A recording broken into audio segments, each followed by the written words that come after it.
রক্তিম, যেটা জানতে চাইবো তোমার কাছ থেকে যে প্রয়োজনীয় রান ভারতের যেটুকু দরকার ছিল তা তুলে নিল এবং 2-1 সিরিজ জিতলো ভারত, এবং সবথেকে বড় কথা পরপর 7টি টেস্ট জিতে নিল, কিন্তু ভারত নিঃসন্দেহে ইতিহাস রচনা করলো। একেবারে সোনালি টানা সিরিজ জয়, 7টা টানা সিরিজ জয়। এবং গতকাল যেখানে থার্ড ডে যেখানে শেষ হয়েছিল তখন এটা কনফার্ম ছিল যে ভারত কতক্ষণে জিতবে, কেননা 19 রান এবং হাতে রয়েছে 87 রান করতে হবে, কোনো 10টা উইকেট হাতে রয়েছে। ফলে সেই জায়গা থেকে শুধু ভারতের জয়টা ছিল সময়ের অপেক্ষা, এবং টেস্ট শুধু নয়, সিরিজ জয় ছিল শুধু সময়ের অপেক্ষা। আমাদের সাথে রয়েছেন আমাদের দুই ক্রিকেট বিশেষজ্ঞ সম্বরণ বন্দ্যোপাধ্যায় এবং রণদেব বসু। এই টানা 7টা সিরিজ জয়, অর্থাৎ south Africa, Sri Lanka, West Indies, New Zealand, England, Bangladesh এবং অস্ট্রেলিয়া। সম্বরণের কাছে প্রথমে যাবো, এই যে ধর্মশালা টেস্ট কি বলবে? মানে তুমি দেখলাম ঋদ্ধি জাডেজাকে বলেছো এই জন্য ম্যাচটা জিতেছিল, কেন 32 রানের লিড দিয়েছিল, সেটা তোমার মেন্টাল গেমে এগিয়েছিল।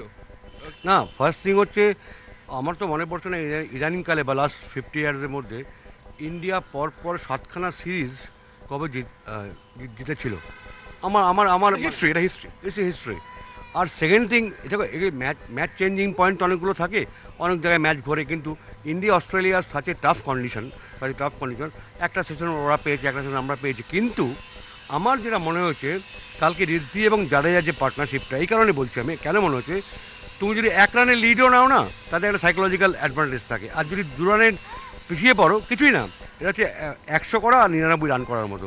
হ্যাঁ, তো আমার ওটা সাইকোলজিক্যাল কাজ করে। প্লাস বলতে হবে ইন্ডিয়ান বোলার্স, যে ছেলেটা সবচেয়ে কম মাইলেজ পায় মনে করি, দ্যাটস উমেশ যাদব। ও যা রিভার্স করিয়েছে, যা বোলিং করে, যে লাইনে বোলিং করেছে, ইটস টেরিফিক। মানে মেন ভিতটা করে দিয়েছে কিন্তু ও আর ভুবনেশ্বর কুমার। এক্স্যাক্টলি, এইখান থেকে যাবো, যেহেতু তুমি পেসার, সম্পূর্ণ যেটা বলছি যে উমেশ যাদব এবং ভুবনেশ্বর কুমার একটা মোটামুটি ভিত করে দিয়েছে, কিন্তু তারা লাইমলাইটে থাকে না, এবং তার জন্য সম্পূর্ণের মধ্যে আরেকটা কারণ হচ্ছে ইন্ডিয়ার 7ম সিরিজ জয়টা। কি বলবে? দেখো, আমি অনিশের একটু সম্বন্ধের কথা থেকে আরেকটু বাড়ি যেটা বলবো সেটা হচ্ছে যে যেই সময় ইন্ডিয়া কালকে ব্যাটিং করতে গেছিলো, 6টা উইকেট পড়ে গেছে। ঋদ্ধি আর জাডেজা কেউই নতুন বল খেলার মতো ব্যাটসম্যান নয়, বিকজ তারা লো মিডল অর্ডার ব্যাটসম্যান। আর সব কিছু কিন্তু ছিল অস্ট্রেলিয়ান বোলারদের ফেভারে। আমরা জানি একটা পাহাড়ের ওপরে মাঠ, সেখানে হালকা ঘাসের layer, fresh day in the morning, একটু জুস থাকবে উইকেটে, নতুন বল ছিল। আর আমরা জানি এসজি টেস্ট বলটা একদম প্রথমে সুইং করে না, 4-5 ওভার পরে সুইং করে, সেরকম বল হয়ে গেছিলো। তো everything was in favor of the Australian bowlers. সেইখান থেকে কিন্তু একটা পজিটিভ ইন্টেন্ট দেখানো গেল জাডেজার মধ্যে।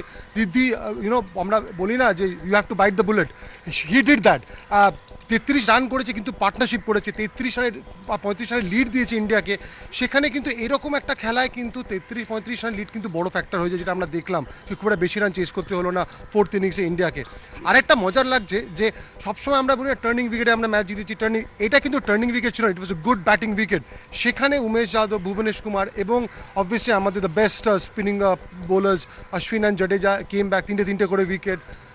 ভুবি বোল্ড ব্রিলিয়েন্টলি, প্রত্যেককে হেল্প করলো, পার্টনারশিপে বোলিং করলো। Jadeja, Ashwin bowled in pairs, even the fast bowlers bowled in pairs. It was a complete good cricket. আমরা third day we actually played better cricket then Australia, আর সেই জন্যই আজকে এই জেতাটা আমার কাছে অন্য যে জয়টা হয়েছিল অস্ট্রেলিয়ার সাথে তার থেকে বা অনেক জয়ের থেকে এই জয়টা অনেক বেশি ইম্পর্টেন্ট, অনেক বেশি আনন্দদায়ক, because we want in a good batting wicket. কিন্তু আরেকটা প্রশ্ন হচ্ছে, তুমি যেটা বলছিলে, আমার এখানে একটা প্রশ্ন আছে যে রণদেব যেটা বলছিল যে এটা একেবারেই কিন্তু স্পিনিং ট্র্যাক ছিল না, কিন্তু পরিসংখ্যান বলছে নাথান লিওন 5টা উইকেট, কুলদীপ যাদব 4টে উইকেট, রবীন্দ্র জাদেজা, অশ্বিন সেকেন্ড ইনিংসে 3টে 6টা উইকেট। ফলে এখানে তো স্পিনাররাও তো কোথাও একটা মানে মাইলেজ পেয়েছে।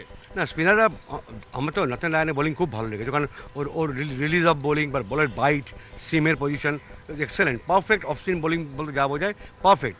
মানে he is a very idol for the youngster যারা অফ স্পিন বোলিং করে শেখার জন্য, উইথ দ্য প্রপার অ্যাকশন। কিন্তু এটা যেটা রণ বললো, এই উইকেট আমার ভালো লেগেছে এই কারণে বল যাচ্ছে, বল ক্যারি করছে, বল ফ্লাই করছে, রিভার্স যেটা হয়েছে পরের দিকে beautifully reverse, not only Cummins and bowled very well. আমরা ভালো ব্যাট করেছি ওই সময়টা, যারা ঋদ্ধি আরে ব্যাট করেছে ওই সময়টা, যদি পট করে একটা আউট হয়ে যেত তাহলে খেলাটা কিন্তু অন্য, এটা সাইকোলজিক্যাল খেলা। যদি 35 রান 40 রান অস্ট্রেলিয়া পেয়ে যেত তাহলে কিন্তু maybe different story. That is cricket, fantastic খেলেছে। এবং এই উইকেট দেখলাম যেখানে পেস বোলারকে হেল্প করেছে, এইখান থেকে বল ধরছে রিদ্ধি, বল একটা বল গেছে কালকে আমি দেখলাম আনবিলিভেবল আটকেছে বলটা। হ্যাঁ, সে নর্মাল উইকেট ইন্ডিয়ান উইকেট ভাবতেই পারি না। সেখানে এই ধরনের উইকেট যখন হয় না তখন real battle, real bowling and batting and opponent Australia, এর চেয়ে বড় ক্রিকেট তো হতে পারে না। আমাদের সঙ্গে রয়েছেন আমাদের আরেক প্রতিনিধি কুন্তল চক্রবর্তী। কুন্তল, তোমাকে একটা প্রশ্ন, সেটা হচ্ছে যে আমরা যখন অস্ট্রেলিয়া সিরিজ শুরু হচ্ছিল তখন আমরা ভাবছিলাম যে অস্ট্রেলিয়ার যা কন্ডিশন তাতে ঘরের মাঠে অস্ট্রেলিয়াকে হারানোটা খুব সহজ হবে, কিন্তু পুনে টেস্ট হারের পর কোথাও গিয়ে একটা চাপ, তারপরে অবভিয়াসলি দিনের শেষে আমরা দেখলাম যে 2-1 ফলে সিরিজ জিতলো এবং টানা 7টা সিরিজ জয় ভারতের। কি বলবে? দেখো, ভারতীয় ক্রিকেটের ইতিহাসে প্রথমবার এরকম হলো যখন ভারত টানা 7টা সিরিজ জিতলো। এবং সব থেকে বড় কথা, এই সিরিজটা জয় একটা অন্য মাত্রা এই জন্য পেলো যে গোটা সিরিজে যেরকম উত্তাপ ছড়িয়েছিল সেটা সবাই দেখেছে। প্রত্যেকটা সেশনে এমন মনে হয়েছিল যে 1 নম্বর দল 2 নম্বর দলের সঙ্গে টেস্ট ক্রিকেট খেলছে ঠিকই, কিন্তু মাঠের বাইরেও উত্তাপটা কোন জায়গায় পৌঁছেছিল এবং সেটা সবাই দেখেছে। কিন্তু এই ম্যাচটা, ধর্মশালার ম্যাচটা কিন্তু ভারতীয় দল 1 নম্বর বিরাট কোহলিকে ছাড়া খেলেছে এবং 2 নম্বর এই ম্যাচে এমন একটা পিচে খেলা হলো যেই পিচ কিন্তু কোনোভাবেই বলা যায় না একটা র্যাঙ্ক টার্নার ভারতীয় দল এখানে কোনো হোম অ্যাডভান্টেজ নিয়েছে। বরং এই উইকেটটা কিন্তু অস্ট্রেলিয়ার কন্ডিশনকে মনে করে দিয়েছে, যেখানে প্যাট কামিন্স এসে কিন্তু 145-50 বল করছে, কোমরের উচ্চতায় বল, যে কোনো বল উঠছে, 3/4 লেন্থে পড়ে বল তোমার শোল্ডার হাইট দিয়ে বেরিয়ে যাচ্ছে, যেখানে জশ হ্যাজেলউড পেস পাচ্ছেন, ভারতীয় পেসাররা পেস পেয়েছেন, যেই উইকেটে একটা স্পোর্টিং উইকেট বলা যায়, যেখানে ভালো ব্যাটসম্যানরা রান পেয়েছেন, স্পিনাররা হেল্প পেয়েছেন। তো এরকম একটা উইকেটে অস্ট্রেলিয়াকে হারিয়ে ভারতীয় দল কিন্তু প্রমাণ করে দিল শুধু র্যাঙ্কিং এ তারা 1 নম্বর দল নয়, তারা সত্যিকারের চ্যাম্পিয়ন। এবং সব থেকে বড় কথা, বিরাট কোহলিকে, দলের সেরা ক্রিকেটারকে ছাড়া তারা কিন্তু খেললো। এবং যেরকম একটা পরিস্থিতিতে ম্যাচ শুরু হয়েছিল, পুরো চাপটা কিন্তু ভারতীয় দলের উপর ছিল, কারণ হোম সিরিজ খেলছে ভারত। এবং সব থেকে বড় কথা, এই সিরিজে পুনে টেস্ট ম্যাচ যখন ভারত হেরে গেছিল একেবারে দেওয়ালে পিঠ থেকে গেছিল, কারণ ব্যাঙ্গালোর টেস্ট ম্যাচের প্রথম ইনিংসে ভারত কিন্তু 180তে অল আউট হয়ে গেছিল এবং দ্বিতীয় ইনিংসে এমন একটা সময় ছিল যখন ভারতীয় দলের হাতে মাত্র 34 রান ছিল এবং 4টে উইকেট পড়ে গেছিল।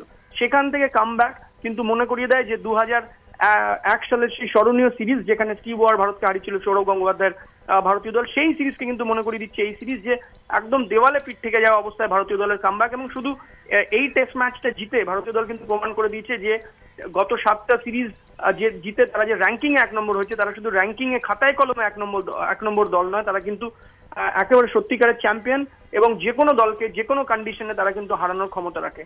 এবং দলের সেরা ক্রিকেটারকে ছাড়া জয়, সেটা কিন্তু একটা বাড়তি মাত্রা এনে দিচ্ছে গোটা সিরিজে।